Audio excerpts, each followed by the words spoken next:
Oh, ito pa mga idol, oh, panoorin natin to. Grabe, ang galing ng makina na ito mga idol. Ayan na. Tapos paggawaan ng empanada. Ay, grabe oh. Tapos yan pa, lumi. Ay, grabe, ang galing. Ganito pala ginagawa yung lumi mga idol, oh. Tapos, ayan pa, paggawaan ng lagayan ng ice cream. Ayan oh. Tapos ito pa, paggawaan ng cookies yata yan.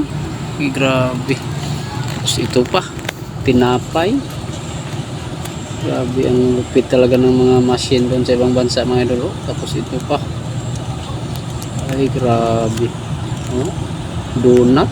Donut yung ginagawa mga idol, oh. Tapos ito pa, ayan na, ano kung klase kayang pagkain to mga idol. Green pa yung kulay, oh. Ay grabe, oh, diba? Tapos diretso na sa tubig mga idol, nahugasan na kagad. Ay grabe. Tapos ito pa, factory ng peanut butter yata ito mga idol.